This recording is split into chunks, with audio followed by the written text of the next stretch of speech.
My view is that the sector is poised for stupendous growth, the sort we saw between 2002 and 2008 over the next 5 to 6 years.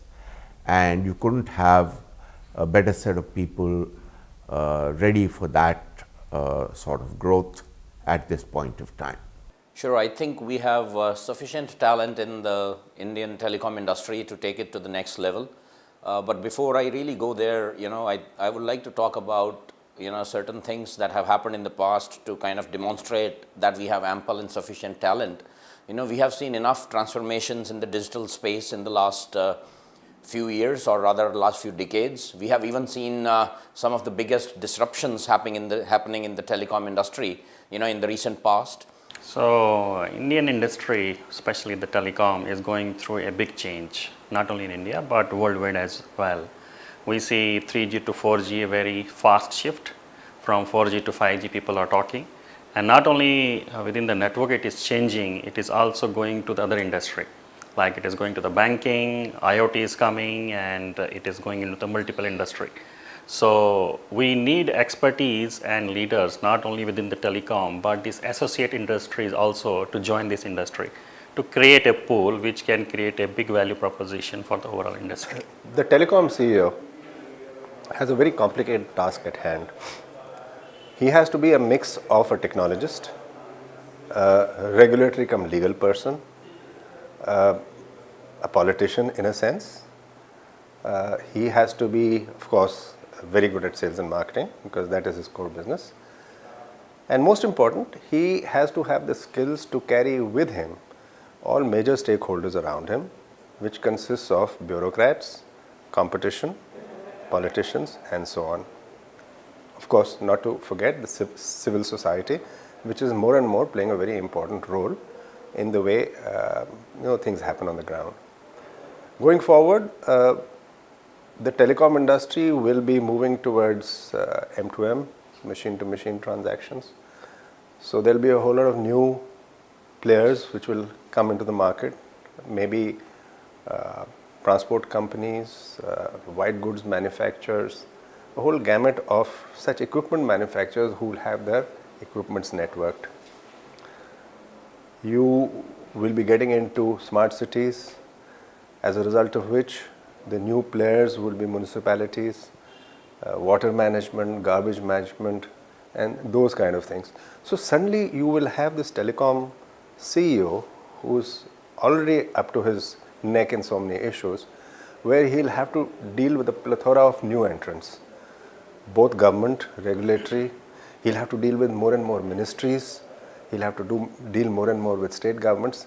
So what's going to happen is that the already stretched CEO will have to be ready for more.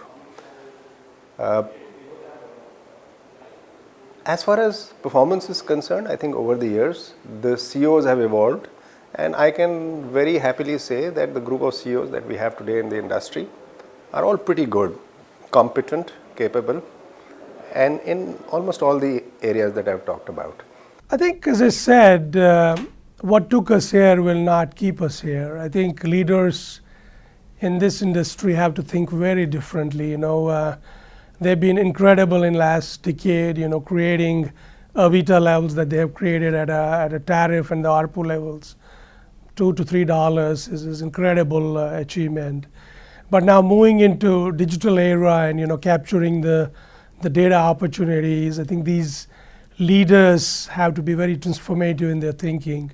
And those who will move quicker in transforming their businesses, those will be the winners, at the end of the next decade. But honestly, transformation is more than transforming networks. It's about making a cultural change in their respective organization, and then seeing beyond the current business model, and focusing their eyes on the IoT and machine-to-machine opportunity. Clearly, we've become the second largest market, not without leadership. And so I think we have the leadership. And as we look forward to the data revolution coming into play, I think we will look for continuing leadership, but of perhaps a bit of a different kind.